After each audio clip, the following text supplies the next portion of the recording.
मैं हूं डॉक्टर मीनू पांडे और जैसा कि आप देख रहे हैं कि हमारे समक्ष हैं आदरणीय धूमकेतु जी। धूमकेतु नाम से ही वो सारे भारत में प्रसिद्ध हैं और भोपाल की शान है। 17,000 से ज्यादा कवि सम्मेलनों में आपने अपनी जो रचनाएं हैं वो सुनाई हैं। मंचीय कवि हैं और वो उन्होंने हमें समय दिया, इसके लिए मैं आपका बहुत बहुत धन्यवाद अदा करती हूँ और आपका बहुत बहुत हार्दिक स्वागत है आदरणीय। अब जैसा कि आप देख रहे हैं कि हम इस श्रृंखला के द्वारा जो भोपाल के अलग अलग साहित्यकार हैं उनके जीवन व्रत से और उनके साहित्यिक अभिरुचि से और उसके अलावा उनकी क्या क्या रुचियां हैं, इन सारी चीजों से रूबरू होते हैं। तो आज आदरणीय धूमकेतु जी, आपका बहुत बहुत स्वागत है और भोपाल से ही है, आपकी शिक्षा दीक्षा भोपाल से ही हुई है। 17,000 से अधिक जो कवि सम्मेलन है उसमें आपने जो अपनी कविताएं सुनाई हैं। तो ऐसे व्यक्ति, ऐसा व्यक्तित्व आप सभी के समक्ष उपस्थित है। तो सबसे पहले हम आपसे ये जानना चाहेंगे कि आपका आप जो अपना नाम धूमकेतु जो आपके नाम के साथ आता है, या हम ये कहें कि इस नाम से ही आप पूरी दुनिया में, पूरे भारत में सभी लोगों के हृदय पर राज करते हैं, तो इसका कारण क्या है? ये नाम आपको कब मिला और इसका मतलब क्या है आदरणीय? जैसा कि आपने मेरे बारे में संक्षिप्त जानकारी दी जी। भोपाल में एक बार साहित्य संगम हुआ। सारे देश भर के कवि बुलाए गए। मायाराम सुरजन जी ने उसको आयोजित किया। अच्छा। विदिशा में यह आयोजन हुआ था। जी जी। उस समय हमारे एक मित्र हुआ करते थे, लतीफ घोंगी। अच्छा। उन्होंने मुझसे कहा कि साहित्य में यदि स्थापित होना है तो किताब बहुत जरूरी है। अच्छा। किताब होना चाहिए। जी जी। इसी बीच में हमारे एक मित्र कमाल खां कमाल, उनके यहाँ एक काव्य गोष्ठी हुई। उस काव्य गोष्ठी में बम्बई से आर.एस. यादव नामक एक व्यक्ति आए जो खंडवा के थे। उन्होंने मेरी कविताएं सुनी और सुनने के बाद उन्होंने सुझाव दिया कि धूमकेतु जी, आपकी जो कविताएं हैं वो विध्वंसकारी। अच्छा। आपकी कविताएं आग लगाऊ जी। आपकी कविताएं भ्रष्ट आचरण वालों के खिलाफ सशक्त प्रहार है। जी जी।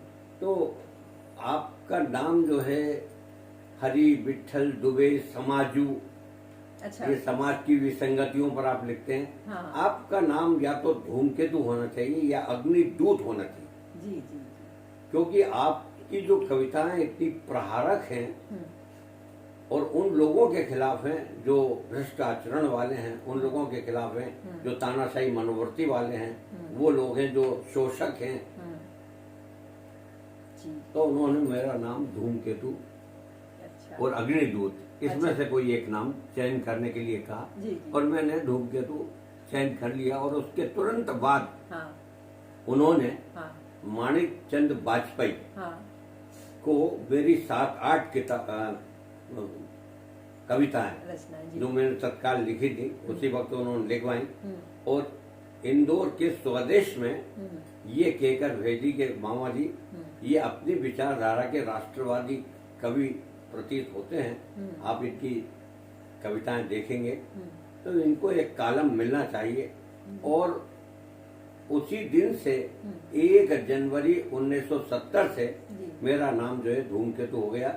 और मुझे स्वदेश इंदौर में ना काऊ से दोस्ती ना काऊ से बेर ऐसे शीर्षक से एक कॉलम भी मिल गया। और फिर मैं उसमें लगभग 1-1.5 साल तक बराबर लिखता रहा। उसके बाद तो कई जगह पहले भी लिखता ही था। तो इस तरह से नाम मेरा धूमकेतु हुआ। हाँ, एक और मैं बात बता दूं, बाल कवि वैरागी के निवास पर नवोदित साहित्य परिषद की एक काव्य गोष्ठी हुई।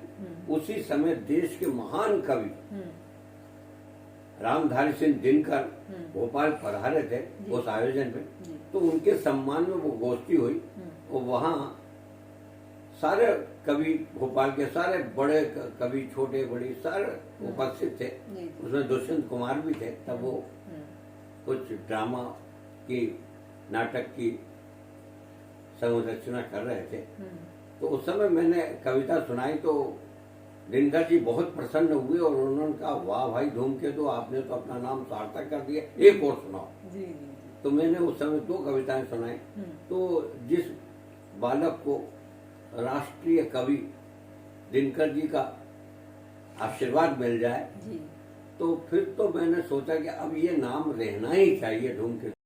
तो जैसे कि हमने जाना कि आपका नाम धूमकेतु कैसे पड़ा, और सही बात है, जब से आपका नाम पड़ा है, आपने अभी जो हमें उदाहरण दिए कि तब से ही आप तहलका मचा रहे हैं। तहलका तो आपने पहले भी मचाया, लेकिन उसके बाद से हम लगातार आपका जो साहित्यिक जो परिदृश्य है, जिससे और सारे लोग वाकिफ हैं कि लगातार 17,000 जो मंचीय कवि सम्मेलनों का हिस्सा होना कोई आसान बात नहीं होती है। और आपकी बहुत सारी रचनाएं जो हैं लोगों की जुबान पर इतनी ज्यादा चढ़ी हुई हैं कि आपका नाम और वो रचनाएं एक दूसरे की पर्याय हैं। तो अब मैं ये जानना चाहूंगी सबसे पहले आपकी पारिवारिक पृष्ठभूमि के बारे में। जैसा कि आपने बताया आप भोपाल से ही हैं, तो आप किस स्कूल में आप पढ़े हुए हैं, आपकी जो शिक्षा दीक्षा है किस कॉलेज में हुई है, फिर आप, क्योंकि आप पुलिस विभाग से सेवानिवृत्त हैं, तो साहित्य का जो आपका रुझान है, पुलिस की सेवा में रहते हुए साहित्य का रुझान, देश प्रेम की और इस तरह की रचनाएं जो है, ये सारा का सारा सफर। मेरी पारिवारिक पृष्ठभूमि तो ये है जी कि हम भोपाल के पास ही बेरसिया एक जगह है, वहाँ के रहने वाले हैं। मेरा तो जन्म यहीं पे हुआ। तो मेरे पिताजी जो हैं एक अच्छे कलाकार भी थे, एक अच्छे शिक्षाविद भी थे।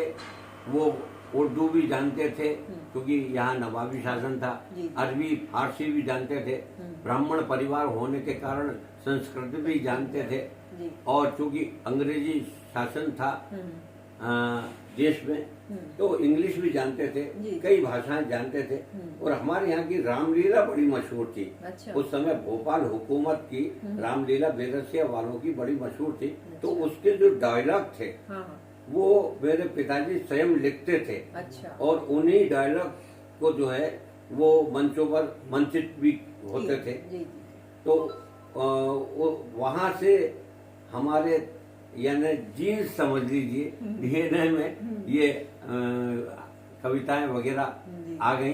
क्योंकि मैं बचपन में जब 5वीं कक्षा में 5 वर्ष का था तभी मैंने एक कविता सुना दी थी, और हमारे जो प्रधान अध्यापक हुआ करते थे वो बड़े प्रसन्न हुए। और तो तभी से बचपन से ही कविता का शौक है। मैं घर में, हम 8 भाई बहनों में मेरा नंबर 6था। अच्छा। उसके पहले मेरे 4 भाई और 1 बहन, और फिर मेरे बाद 2 बहनें और हैं। तो इस तरह से हम 8 भाई बहन, और उनमें से तो अब केवल मैं और 1 बहन ही बची है। 80 वर्ष से ज्यादा की हो गए। लेकिन ये है कि हमारी पृष्ठभूमि में धार्मिक आचार विचार, संस्कृति के प्रति समर्पण, ये बहुत कुछ रहा। और उसी के आधार पर हम पढ़ते गए, लिखते गए और कॉलेज तक पहुंच गए। स्कूलों में पहले डिबेट कंपटीशन वगैरह हुआ करती थी। उसी समय शनिवार का दिन हुआ करता था, तो बच्चों की प्रतिभा को निखारने के लिए उनसे कुछ सुनाओ, कविता सुनाओ। ये तो हमारे साथ बहुत सारे उर्दू के कवि शायर बहुत बड़े हो गए। एक और मैं घटना आपको बताना चाहता हूँ जिसने मेरे ऊपर बहुत प्रभाव डाला। हुआ ये कि भोपाल में 1 नवंबर 1956 को पुनर्गठन के बाद एक आयोजन भोपाल के सदर मंजिल में हुआ। अच्छा। उस सदर मंजिल में मध्य प्रदेश के राज्यपाल पट्टाभी सीतारमैया मुख्य अतिथि थे। आकाशवाणी से उसका डायरेक्ट प्रसारण हो रहा था, और उसमें रामधारी सिंह दिनकर बहुत बड़े कवि, राष्ट्रीय कवि, वो भी थे, और एक अनवर सावरी हुआ करते थे उर्दू के शायर, वो भी थे। तो उस दिन ये हुआ कि कार्यक्रम का प्रसारण सीधे आकाशवाणी के माध्यम से हो रहा था। जी जी। नया प्रदेश बना था, हम्म। मुख्यमंत्री रविशंकर जी शुक्ला हुआ करते थे। जी। उस दिन यहाँ के कुछ लोगों ने हिंदी के उस महान कवि रामधारी सिंह दिनकर को हूट कर दिया। इसका मेरे ऊपर, मेरे बाल्य मन पर बहुत बुरा प्रभाव पड़ा और मैंने भी ये सोच लिया कि अब मैं हिंदी के लिए अपने प्राणपण से जुट जाऊंगा। और मैं वो सौभाग्यशाली कवि भी रहा कि 15 वर्ष की अवस्था में ही पहला मंच मैंने जो है भोपाल में कर लिया और उस मंच पर कविता वगैरह भी सुनाई। तो इस तरह से हमारा पृष्ठभूमि है और इसी तरह चलता रहा पढ़ता रहे। पहले जहांगीरिया स्कूल में, पहला हमारा जो स्कूल था ब्रिजिशिया स्कूल, अच्छा। उसमें डॉक्टर शंकर दयाल शर्मा पढ़ते थे। अरे और उनके मोहल्ले में ही वो स्कूल था। अच्छा। गुलिया राय के मोहल्ले में। अच्छा। तो उसमें पढ़ा। हाँ। फिर यहाँ के नवाब खानदान के एक मंजिले बेटे जो थे वो जहांगीर साहब थे, तो जहांगीरिया स्कूल में भी पढ़ा। जहांगीर स्कूल में मेरे साथ जो है वो जावेद अख्तर, अच्छा। मेरे साथ ही पढ़ते थे। उनके पिताजी जो हैं जानिसार अख्तर, वो उर्दू वगैरह पढ़ाया करते थे। अच्छा। वहाँ पर हमने जो है वो पढ़ा। इसके बाद हम जो है चले गए सफिया कॉलेज में। वहाँ पर हम अध्यक्ष भी रहे। वहाँ पर कवि सम्मेलन भी हमने खूब कराए। हिंदी साहित्य सम्मेलन के एसोसिएशन के अध्यक्ष रहे। चुनाव भी लड़े छात्र संघ के। वहाँ हमने कईयों को हराया भी, बड़े बड़े लोगों को। और उसके बाद वहाँ पर हमने बड़े कवि सम्मेलन कराए जहाँ कभी सम्मेलन होते ही नहीं थे। अच्छा। वहाँ काका हाथरसी को हमने बुलाया, वहाँ शैल चतुर्वेदी को हमने बुलाया, वहाँ माणिक वर्मा को बुलाया, वहाँ शंकर दीक्षित भी मौजूद थे, दिलजीत सिंह रील भी मौजूद थे। वो कवि सम्मेलन ऐसा जमा कि उर्दू के क्षेत्र वाले पना मान गए कि यार इतने जबरदस्त हिंदी के कवि भी हुआ करते हैं। तो वहाँ पे वो कवि सम्मेलन वगैरह करते रहे। इसके बाद जो है हम हमीदिया कॉलेज में चले गए। वहाँ पर डॉक्टर शंकर शेष, बड़े माने हुए जो है नाटककार हिंदी के हुआ करते थे, वो हमें पढ़ाते थे। गोपाल व्यास और ये कांति जैन, श्याम भटनागर और इतने ही नहीं, ये जो दुष्यंत कुमार जो हैं, इनके छोटे भाई प्रेम भाई भी हमको पढ़ाया करते थे। वहां से हमने एमए हिंदी में किया। इसके बाद हमने लॉ भी किया। अच्छा। और क्योंकि पुलिस में नौकरी हो गई थी तो हमने सोचा कि कानून जानना जरूरी है और प्रतिस्पर्धाओं में खूब जाते थे। लड़कियों के कॉलेज में भी कई पुरस्कार जीते, स्वरचित कविता पाठ वगैरह। तो ये जीवन रहा सब, और क्या है। हम आपसे सुनना चाहेंगे क्योंकि आपने इतने सारे सुप्रसिद्ध वरिष्ठ जो साहित्यकारों के नाम लिए, क्योंकि आप उन सभी के साथ में आपने मंच भी साझा किए, कई लोगों से आपने सीखा, कई लोगों को आपने सिखाया। तो कुछ रोचक अनुभव आपसे हम सुनना चाहेंगे। अब रोचक अनुभव तो यही है कि एक बार अटल बिहारी वाजपेयी भोपाल आए। तो भोपाल आए तो भोपाल के पास जो बेरसिया जहाँ का मैं जिक्र कर रहा था, वहाँ दीन दयाल उपाध्याय बस स्टैंड का उन्होंने उद्घाटन किया। उसके बाद वहीं पर एक शासकीय महाविद्यालय का भी उन्होंने उद्घाटन किया। इसके बाद सब लोग जो है भोजन के लिए, लक्ष्मी नारायण शर्मा एक मंत्री हुआ करते थे, उनका एक स्कूल था वहाँ पर बेरसिया में। तो वहाँ पर सब भोजन हुआ। भोजन के बाद लोगों का आग्रह रहा अटल जी से कि साहब अब कुछ कविता वगैरह हो जाए।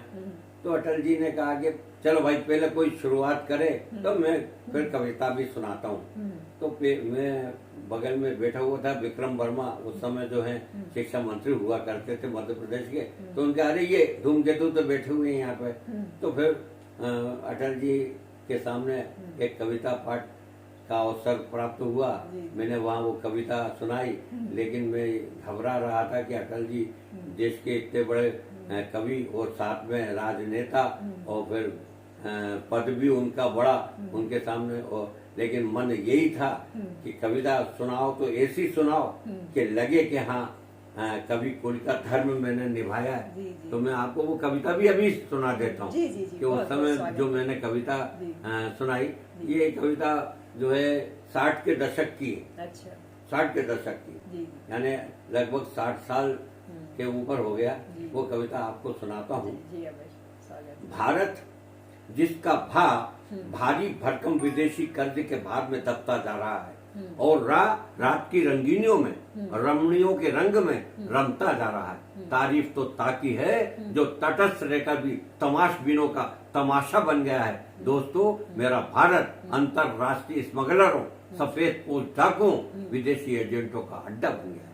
राजपथ की रंगीन चमचमाती सड़कों पर गरीब का गला घोटती हुई इम्पाला कार में बैठे वालों या ऊंची ऊंची गगनचुंबी आकाशी अट्टालिकाओं में मानवीय परिवेश उतार मदहोश नंगा नाचने वालों, भूखा पेट इंसानों को गद्दार बना देता है, पर करोड़ों में से एक भी गद्दार न बना। भूखा किसान, नंगा मजदूर, रोता कर्मचारी बना तो सब तुम्हारे नापाक हाथों का खिलौना बना।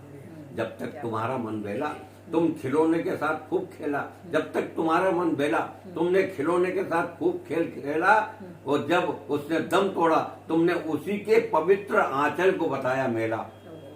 अरे कागजों के हल चलाना कम करो, प्रस्तावों के बीज बोना बंद करो, सियाई की सिंचाई से काम न चलेगा, भाषणों के फसल से देश मर मिटेगा, आंकड़ों का देते हो भोजन, भूखा है भारत का जन जन, गर्मियों में बांधते हो बड़े बड़े बांध, बरसात में दिखता वहां खुला मैदान। खूब निभा रहे हो अपना फर्ज, विदेशों से मांगते हो रोजाना कर्ज, और मदहोश हो स्वार्थ की मधुशाला में, रम गए हो रमणियों में या विदेशी भलाओं में। तो ये कविता सुनने के बाद अटल जी ने मुझे बहुत आशीर्वाद दिया और फिर उन्होंने भी ऐसी बढ़िया कविता सुनाई कि मंत्र मुग्ध सारे लोगों को कर दिया। क्या बात है। आपके मुखारविंद से ये रचना सुनकर और ये अनुभव सुनकर हम भी उस 1960 वाले दशक में और वहाँ की उस मतलब वो सारी जो पृष्ठभूमि कैसी थी, राजनीतिक जो पृष्ठभूमि है, क्योंकि अब तो काफी कुछ परिवर्तन आ चुका है, और वो मुझे लगता है कि वो वाला एक ऐसा काल था जब काफी कुछ इसी तरह से चल रहा होगा, क्योंकि आपकी लेखनी ने जो लिखा है हम तो शायद तब पैदा भी नहीं हुए होंगे। और आपकी जो एक और पुस्तक जिसका आपने जिक्र किया था जो कि इमरजेंसी के टाइम पर आई थी शायद, उसके बारे में भी कुछ बताइए। कविता कोतवाली में जी। उसमें ये था कि कविता कोतवाली का मतलब ये था कि सारी अभिव्यक्ति जो है वो प्रतिबंधित हो गई। कोई बोल नहीं सकता था, कोई खिलाफ कह नहीं सकता था। तो उस समय की सारी कविताओं को उसमें समाहित किया। तो जो मैं कह रहा था कि वो लतीफ घोंगी ने ये कहा था कि जब तक कोई किताब नहीं होगी तब तक साहित्य में स्थापित नहीं हो सकता व्यक्ति।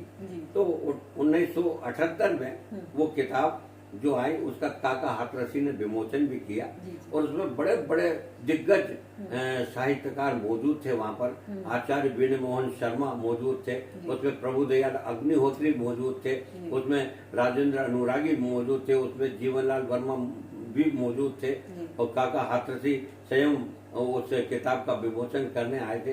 तो वो जो है उसमें यही बताया था कि किस प्रकार से देश के ऊपर अराजकता फैल रही थी और पूरी अभिव्यक्ति को अभिकंठित कर दिया था। उसकी भी एक कविता मैं आपको सुनाई देता हूँ उस समय की, वो पूरी किताब में है। उसमें कि अभी अभी लौटी है लुटी पिटी आजादी, अंधेरे गांव में सावधान, सीमा के सजग पहरी सावधान, मरी हुई हिंसा पुनर्जन्म चाहती है, मरी हुई हिंसा पुनर्जन्म चाहती है। फैक्ट्री कारखानों के खुले मैदानों में छल कपट और प्रपंच का इकलौता बेटा स्वार्थ जन्म चाहता है खेतों खलियानों में, मेहनत कर फैक्ट्री के खेतों के ओ किसान सावधान। अभी अभी लौटी है अयोध्या में शांति सावधान, हमलावर हिंसा की कैद में अहिंसा थी, षड्यंत्री जालों में फंसी हुई क्रांति, खूनी दाड़ों के बीच रोती थी नैतिकता, दमन के मुखौटों पर जन्मी थी शांति, उच्छृंखल उद्दंडता चाहे है फिर प्रवेश तेरे विद्यालय में नौजवान सावधान। अभी अभी लौटी है सरस्वती मंदिर में, सोना जाना वो जवान सावधान। और बच्चों की चीखें संगीनों की नोक, बहरी थी बस्ती और पगलाए लोग, चरित्र जहां लुटते थे खूनी थे जाम, पगली बन भटकी थी अभागिनी शाम, विश्वासी छुरे की धार बहुत पहनी है, मौसम विषैला है पांडवों सावधान, अभी अभी लौटी है कौरवी सभा से लजवंती द्रौपदी सावधान। और ये अंतिम पंक्तियां, ये असल में क्या कि कभी कभी क्या होता है पुरानी समसामयिक कविताएं दीर्घकालीन भी हो जाती है। दीर्घकालीन। हाँ, जी, तो ये आज भी कालजी है इसका इनका महत्व है। जी। तो ये जो अंतिम पंक्तियां हैं, मैंने नरेंद्र मोदी को भेंट की अंतिम पंक्तियां कि सिंहों की माद में जयचंद कुछ बैठे हैं, सीना फुलाए यहाँ चूहे भी बैठे हैं, मंजिल है दूर और गहरे अंधेरे हैं, सांपों से ज्यादा जहरीले सपेरे हैं, आजादी दुल्हन की डोली के ओ कहार सावधान, अभी अभी लौटी है खुले हुए उपवन में भोर की पहली किरण सावधान। असल में लोग कहते हैं कि 2014 के बाद कुछ देश में तेजी से बदलाव आया है और हमारे सांस्कृतिक मूलों को स्थापित किया जा रहा है, हमारी संस्कृति को फिर से पुनर्जीवित किया जा रहा है। जो कुछ हमें इतिहास में पढ़ाया गया है वो सब छल कपट के सिवा कुछ भी नहीं था और हमारा पूरा समाज एक तरह से उस दास्ता में बदल गया। हम जो है अकबर को महान कहने लगे और हम अपने खुद के थे उनको भूल गए। तो उस बात का ध्यान में रखते हुए तो ये रही बात। हमारे चेहरे पर और हमारी सोच पर जो मुखौटा चढ़ा दिया गया था उसको ही हम धारण किए हुए आगे बढ़ते जा रहे थे और उसके बाद में अचानक कुछ ऐसा हुआ कि हमारा जो मन है, हमारा जो मस्तिष्क है, ये जाग गया और उस जागृति के पीछे कई सदियों का संघर्ष भी है और कई लोगों की प्रज्ञा भी है। आपके बारे में हमने सुना है कि आपने पाकिस्तान की बॉर्डर पर जाकर जो दहाड़ा था वो रोचक किस्सा हम सुनना चाहेंगे और वो कविता की कुछ पंक्तियां भी है। वो तो एक लंबी कविता है। 1965 के युद्ध के समय ये कविता आई थी प्रकाश में। मैं सुना देता हूँ वो, क्योंकि उसकी बहुत डिमांड भी रही। समय था इसलिए वो सुनाना पड़ा, क्योंकि मैं वो सौभाग्यशाली कवि हूँ कि महादेवी जी के आतिथ्य में एक कवि सम्मेलन संस्कार धानी जबलपुर में 1971 में हुआ और दुर्गावती की प्रतिमा का अनावरण हुआ था।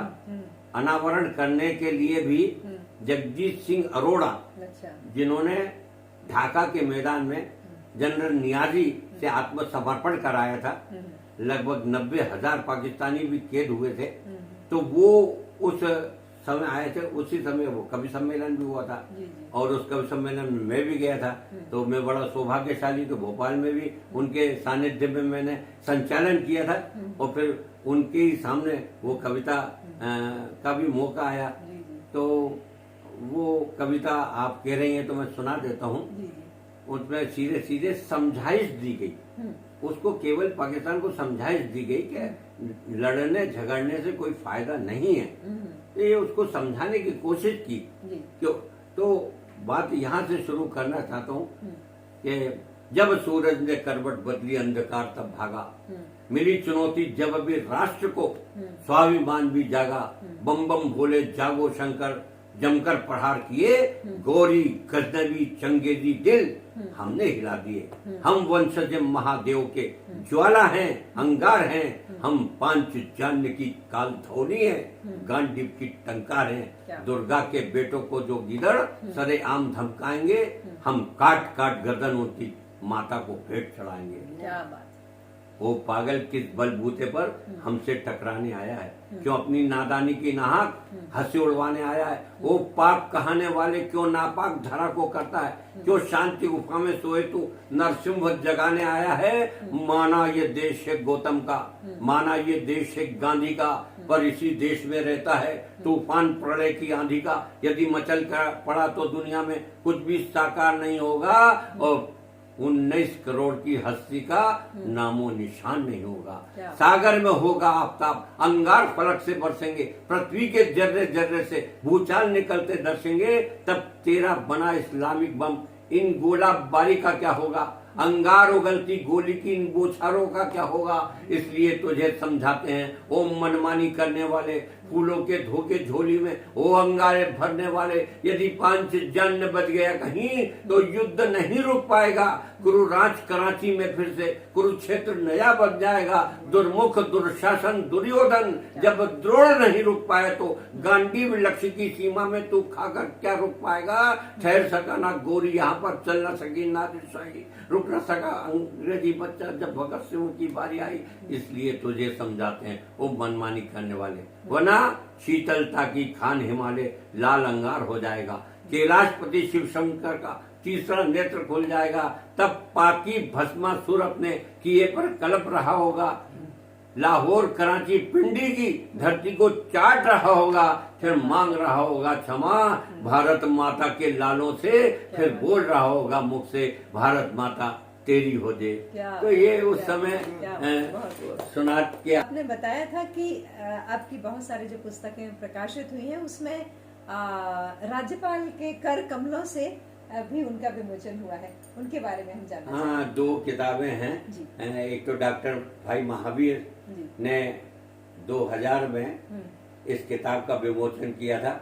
दशहरा मैदान पे लाखों लोगों के बीच में देख रहे हो भोलेनाथ। अच्छा। डॉक्टर भाई महावीर ने। और एक 2007 में बंदर के हाथ उतरा।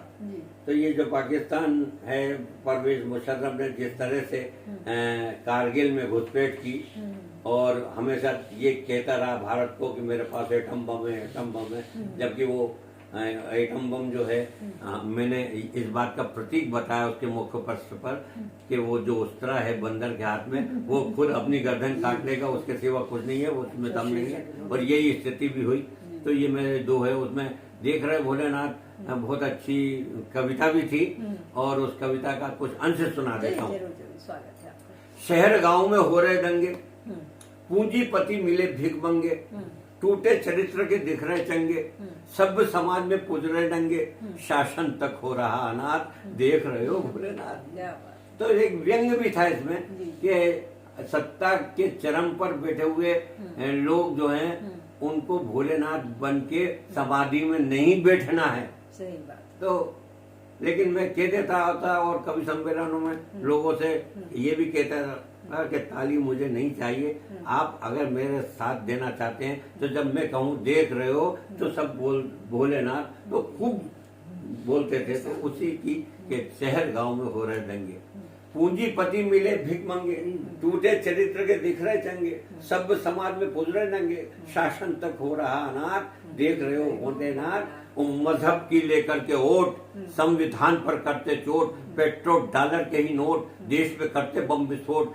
मिला रहे दुश्मन से हाथ, देख रहे हो भोलेनाथ। वो लूट खसोट है 8 पहर, पाप की बहरी खूनी डहर, ढोंगी संतों के बड़े कहर, प्रसाद बांट रहे मिला जहर, कलंकित धर्म और परमार्थ, देख रहे हो भोलेनाथ। वो गीत मीत का खूब गवाया, करवा चौथ का व्रत रखवाया, कड़वा मीठा स्वाद चखाया, बात तंदूर में उसे जलाया, नीच लोगों के ऊंचे माथ, देख रहे हो भोलेनाथ। वो खास खास गर्दन के नाप, सर पर चढ़कर बोले पाप, कल तक कहलाते थे टाप, तुम निकले उनके भी बाप, गोरखनाथ के सदर स्वार्थ, देख रहे भोलेनाथ। और चुनाव पर मैंने व्यंग किया, जब चुनाव आते हैं तो कैसे कैसे गठबंधन होने लगते हैं, उस पर भी एक व्यंग किया कि कल तक भूले आज है ध्यान, कल तक गाली आज सम्मान, कल तक पूजा आज अपमान, कल तक जीवन आज अवसान, पाप पुण्य की गठरी साथ, देख रहे हो भोलेनाथ। पाप पुण्य की गठरी साथ, देख रहे हो भोलेनाथ। और ये पंक्तियां विशेष रूप से कि पाकिस्तान ने मन में ठानी, कश्मीर में होगी मनमानी, दिल्ली की सत्ता महारानी खिलाएगी फिर से चिकन बिरयानी, और मोदी बन गए भैरवनाथ, देख रहे हो भोलेनाथ। पहले मैं अटल जी का जिक्र करता था, लेकिन उससे भी ज्यादा तो मोदी बन गए भैरवनाथ, देख रहे हो। और एक और बात कहना चाहता हूँ, आप बहुत पवित्र उद्देश्य को लेके ये हमारा टेप वगैरह कर रहे हैं, तो मैं कहना चाहता हूँ कि भक्तों की आ रही कजा, दुष्टों को भी मिले सजा, तब आएगा बड़ा मजा।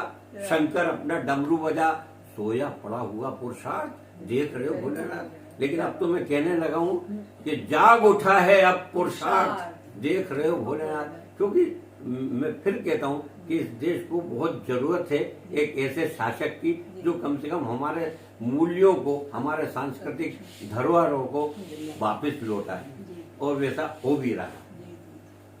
जैसा कि हम जिक्र कर रहे हैं, अभी देख रहे हो भोलेनाथ, तो हमने जैसे कि हमारा जो धर्म है, संस्कृति है, सांस्कृतिक विरासत है, हमारे पास लाखों करोड़ों वर्षों से हमारे साथ आई है, लेकिन कुछ समय ऐसा आया, विदेशी आक्रांताओं ने हमारे मनोबल को तोड़ा, हमारी संस्कृति को दूषित किया, प्रदूषित किया।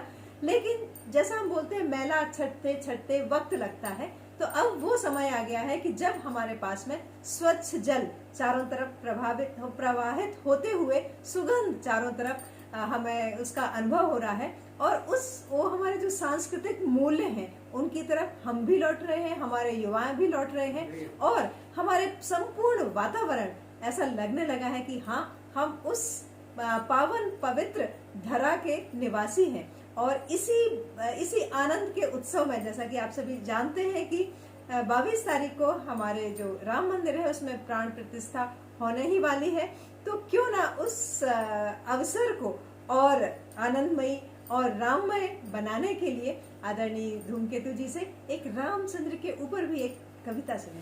स्वागत है आपका। आपने बहुत अच्छी याद दिलाई। एक मेरी कविता थी जिसको आदरणीय सिंहल जी ने बहुत पसंद की थी। जिस दिन 6 दिसंबर, कल है, 1 महीना हो गया 6 दिसंबर को, तो उस दिन बाबरी का विध्वंस हुआ था। उस समय मैंने एक कविता लिखी थी, लेकिन अब आपने उस संदर्भ को आज 22 तारीख के संदर्भ से जोड़ दिया, तो मैं बहुत प्रसन्न हूँ। मैं चाहता हूँ कि वो पूरी बात भी आप सुन लें और ये भी बात मैं कह दूं, और यहीं पर समापन भी कर दें तो बहुत अच्छा होगा। हुआ ये था कि जिस समय ये टूटी, उस समय बाबरी मस्जिद जब विध्वंस हुई, तो लोगों ने तरह तरह से श्रेय लेना शुरू कर दिया। कोई कहता हमारी वजह से टूटी, कोई ने कहा हमारी वजह से टूटा, शिव सैनिक कह रहा हमारी वजह से टूटा, RSS वाले कह हमारी वजह से, बीजेपी वाले हमारी वजह, किसी की वजह से नहीं टूटा। मैंने बताया कि क्यों टूटा, कैसी टूटी, किसने तोड़ी, ये मैंने बात कही, और उस बात को तत्काल पहुंचाया। और वो जो है जब पूरे भोपाल में दंगा हो रहा था, वो एक समाचार पत्र के मुख्य पृष्ठ पर छपी भी, वो मैं आपको कविता सुनाता हूँ। और इसकी प्रतियां जो हैं अमेरिका वगैरह सब जगह पहुंच गई थी। तो वो कविता से पूरी बात कहना चाहता हूँ, पूरा इतिहास, पूरा कच्चा चिट्ठा खोलना चाहता हूँ। है तो बहुत पुरानी, याद आ जाए तो अच्छी बात है, लेकिन सुनाता हूँ। जय श्री राम बन गया बंधु महाप्रलय का उद्घोष, धरती कापी अंबर गूंजा, शत्रु के भी उड़ गए होश।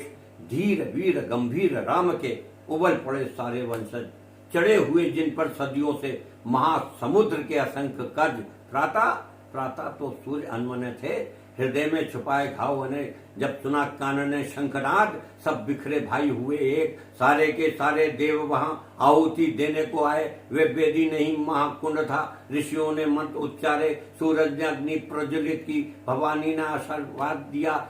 सूरज ने अग्नि प्रज्वलित की, भवानी ने आशीर्वाद दिया। बजरंग के साथ बानर सेना गुलामी का चिन्ह विध्वंस किया। आजाद देश आजाद धर्म 6 दिसंबर को आभास हुआ, हिंदू के चेहरे दमक उठे, धरती ने नव आकाश हुआ।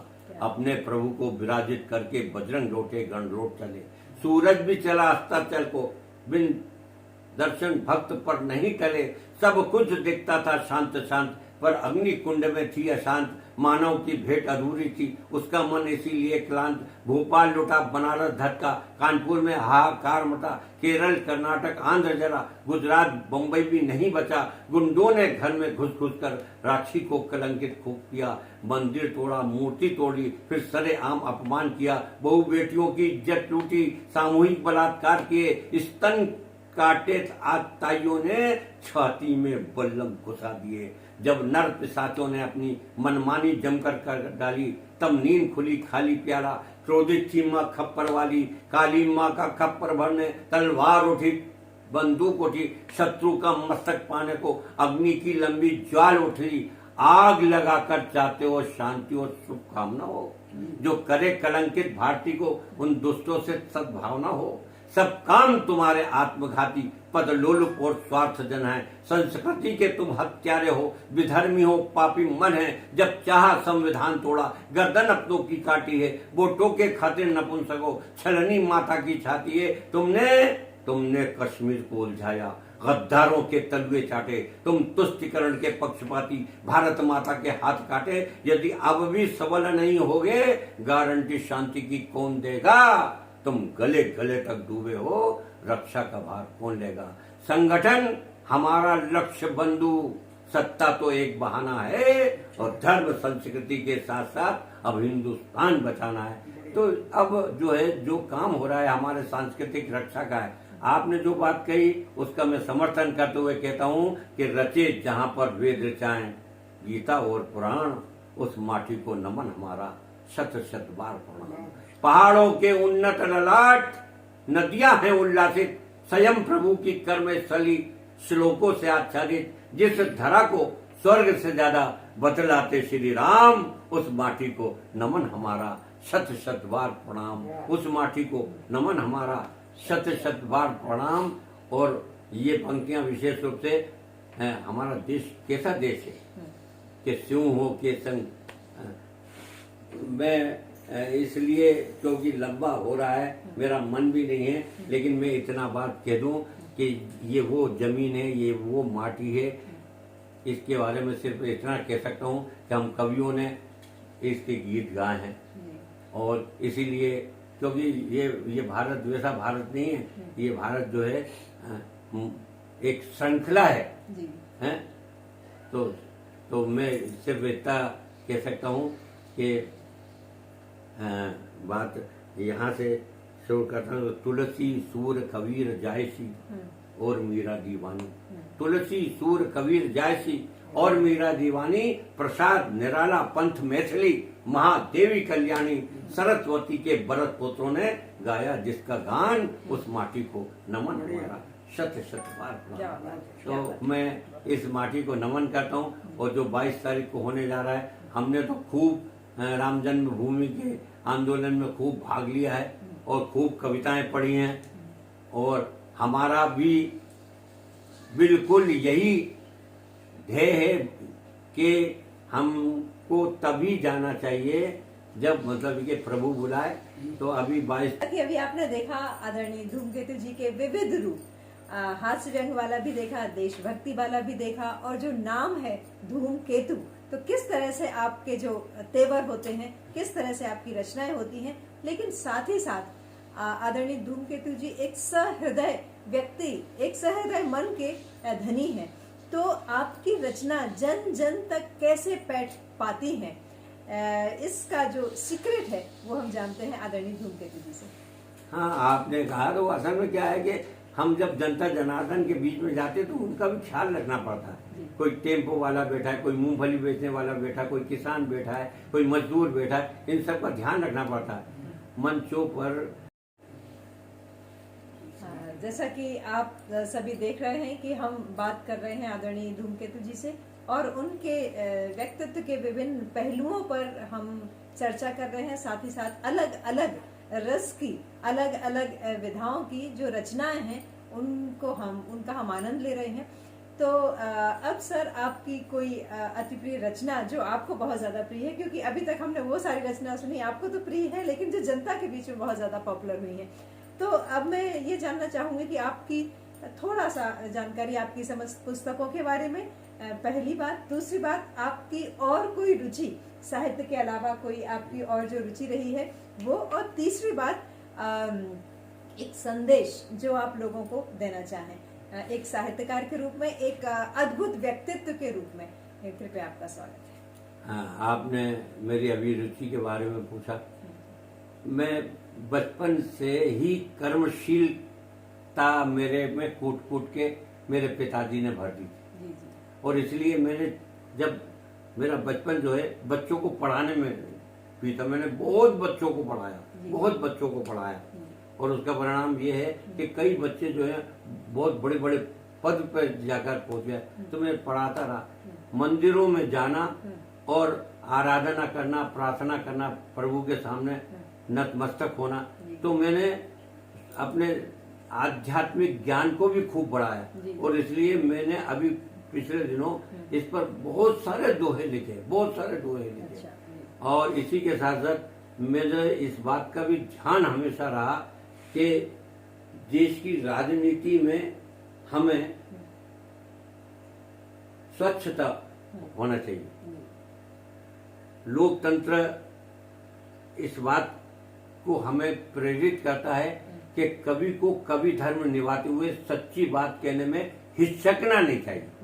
ये भी नहीं सोचना चाहिए कि कौन हमें बंद करेगा, कौन हमको, क्योंकि मेरा भाई तो खुद जो है मीसा में बंद हो गया था, लेकिन उसके बाद भी हमने एक कविता ऐसी थी, हमसे कभी कभी लोग कहते थे कि दादा आप दोनों की तुलना कर दीजिए, पिछले शासन की भी कर दीजिए, अभी के शासन किसका शासन अच्छा है। तो हम कहते हैं कि देखो भैया, हम जनता के प्रति प्रतिबद्ध हैं, हम आपकी बात करेंगे। ये मंच पर इधर बीजेपी वाला बैठा है या इधर कांग्रेस वाला बैठा है या इधर साम्यवादी बैठा है या वो, हमें उससे कोई लेना देना नहीं। तो एक मर्तबा मैंने एक कविता पढ़ी, उस समय इत्तेफाक से क्या हुआ कि इधर बीजेपी के वर्तमान जो है वो बैठे हुए थे मुख्यमंत्री, उधर भूतपूर्व बैठे हुए थे, और लोगों ने कहा आपको सुनाना पड़ेगा। अच्छा, वो ऐसा वैसा नहीं, माना हुआ देश का संचालक कवि था। तो मैंने कवि धर्म को निभाते हुए ये कविता पढ़ी कि वो तो सब धूर्त मक्कारों का टोला था, पर क्या ये साधु महात्मा और संत हैं? उनने तो सरेआम डाका डाला कुर्सी पर क्या ये सज्जन सत्पुरुष श्रीमंत हैं? वे तो सब रावण दुर्योधन कंस थे, पर क्या ये राम कृष्ण और परमहंस हैं? वे तो सब चील कौवे छटे हुए गिद्ध थे, पर ये कौन से तपस्वी साधक सिद्ध हैं? उन्होंने डुबाया हमें खूनी उन्माद में और ये भी जला रहे हैं महंगाई की आग में। उन्होंने डुबाया हमें खूनी उन्माद में और ये भी जला रहे हैं जातिगत आग में। मारते थे वे भी, गला यह भी दबाते हैं, लूटते थे वे भी, हमें यह कब बचाते हैं? उन्होंने दी घर हमको दर्द ठेस चिंताएं, इन्होंने कब लौटाई सुख संतोष सुविधाएं? उनमें भरे थे सब खूसट ही खूसट, इनमें भरी है जवानी जवानी। और उनके जमाने में सस्ता था आदमी, इनके जमाने में खून हुआ पानी, इनके जमाने में खून हुआ पानी। तो इस तरह से मतलब कि अब लोग बात कहते हैं, आलोचना बहुत करते हैं, कभी हास्य व्यंग्य के, कभी लफाजी बहुत करने लगे आजकल। और आलोचना व्यक्तिगत आलोचना, जहाँ व्यक्तिगत आलोचना होती है वो व्यंग नहीं होता। सही बात। हमारे अत्यंत निकट संबंधी परसाई जी कहा करते थे, शरद जी कहा करते थे कि व्यक्तिगत आलोचना ये व्यंग नहीं। व्यंग वो है जो प्रहार करे और चारों तरफ जो है उसका असर हो। तो हमने एक दूरदर्शन पे कार्यक्रम हुआ और बहुत कार्यक्रम, लोढ़ा के कार्यक्रम में और चक्रधर के कार्यक्रम में कई जगह गए। तो हमने एक कविता सुनाई और बिना किसी, क्योंकि जनता को भी उनके रस की कविता चाहिए, तो हमने एक कविता सुनाई। हमारे दादा कहा करते थे विद्रोही जी के यार बेटा जरा धुआंधार कविता सुनाओ। तो हम सुनाते थे कि तुम पर किया यकीन, तुम्हारी ऐसी तैसी, तुम ही ब्रह्म के तीन, तुम्हारी ऐसी तैसी। लेकिन मेरे मन में आया कि ऐसी तैसी शब्द जरा ठीक नहीं लग रहा और व्यंग का मजा थोड़ा और आना चाहिए। तो फिर मैंने जो है, माणिक वर्मा ने कहा कि यार मैंने ऐसी तैसी कविता सुनाई, अब तुम क्या सुनाओगे? तो मैंने कहा मैं भी सुनाता हूँ। और फिर मैंने ये कविता सुनाई कि तुम पर किया यकीन, तुम्हारी जय हो प्यारे, और तुम ही ब्रह्म के तीन, तुम्हारी जय हो प्यारे। गंदे नाले में पड़े हुए हो तुम बरसों से, फिर भी दिखते क्लीन, तुम्हारी जय हो प्यारे। और दिन में रामायण और तुलसी की माला, दिन में रोजा नमाज और मुनके की माला, रात में बिलू सीन, तुम्हारी जय हो प्यारे। रात में बिलू सीन, तुम्हारी जय हो प्यारे। और भ्रष्ट आचरण वाले लल्लू पंजू नेता हो गए तख्त नसीन तुम्हारी जय हो प्यारे। क्या बात है। और घर में सब बकरी बकरी, हुआ ना कोई शेर, और पियो रंगीन तुम्हारी जय हो प्यारे। वो भूत प्रेत जिन्नात और राक्षसी चेहरे खुद को कहें हसीन तुम्हारी जय हो प्यारे। वो कोरी कोरी घोषणाएं और हजम खजाना बनते हो शालीन तुम्हारी जय हो प्यारे। बनते हो शालीन तुम्हारी देश जय हो प्यारे। और देश धर्म सब भूल गए वोटों के खातिर, कितने स्तरहीन तुम्हारी जय हो प्यारे। वो सभ्यों की महफिल में चतराई छाटो, कितने बड़े कमीन तुम्हारी जय हो प्यारे। और फिर लोग क्या ठाके लगाते थे, क्या मस्त, बहुत लंबी कविता है ये। तो इस तरह से जनता जनार्दन के बीच में लेके जनता जनार्दन की बात करना बहुत जरूरी है। आपने कहा कि मैं क्या कहना चाहता हूँ, मैं सिर्फ एक ही बात कहना चाहता हूँ कि देश के लिए जीना सीखो, मरने की बात मत करो, और सबसे प्यार मोहब्बत की बात करना सीखो। देश प्यार मोहब्बत से चलेगा। और मैं कह सकता हूँ कि फूक दिया शंखनाद अपनों के नाम, सोचा है तुमने क्या होगा अंजाम। होगा बासंती पर पतझड़ का राज, सूरज डूबेगा स्वर्णिम प्रभात, वे वक्त काटेंगे वक्तों के हाथ, वीरों की बस्ती में कायरों के ठाठ, गूंगों का होगा तब नागरिक सम्मान, सोचा है तुमने ये होगा अंजाम। तो लड़ाई झगड़े की बात मत करो, लड़ाई झगड़ा नहीं, प्यार मोहब्बत, जैसा अभी मोदी कहता है, बिल्कुल सही कहता है, सबका साथ सबका विकास। क्योंकि ये यदि नहीं होगा तो देश टूट जाएगा। हम कहते हैं, मैं विशेष रूप से जनता जनार्दन से पूछना चाहता हूँ कि जंग जंग लड़ते रहे किसने जीती जंग, जंग जंग लड़ते रहे किसने जीती जंग, पंच नदी पंजाब सिंध और बढ़ गया बंग, देश के टुकड़े हो गए। तो लड़ाई झगड़े से कोई फायदा नहीं, प्यार मोहब्बत से जो है देश को चलाओ, और हमेशा अपने सांस्कृतिक मूल्यों का ध्यान रखो, अपने संस्कारों का ध्यान रखो, अपने देश का ध्यान रखो। यही मेरा लोगों से कहना है। जो सच्चा आदमी है उसके पीछे खड़े हो जाओ, बार बार लड़ना झगड़ना की बजाय सबके विकास में ही देश का विकास है, सबके विकास में ही देश जो है चरम पर पहुंचेगा। बहुत बहुत धन्यवाद जी। बहुत ही सार्थक संदेश। और जैसा कि हम देख पा रहे हैं, क्योंकि हमारे जो सांस्कृतिक मूल्य हैं, जो धरोहर के रूप में जब हम हमारे जो अगली जो पीढ़ी है उनको हम यदि हस्तांतरित कर पाने में सक्षम रहे, सफल रहे, जो कि हमें ऐसा प्रतीत होता है कि अब हम सफलता की ओर आगे बढ़ रहे हैं, तो वो दिन दूर नहीं कि जब हमारा भारत जो है वो विश्व गुरु बनेगा, और बनना शुरू भी हो गया है।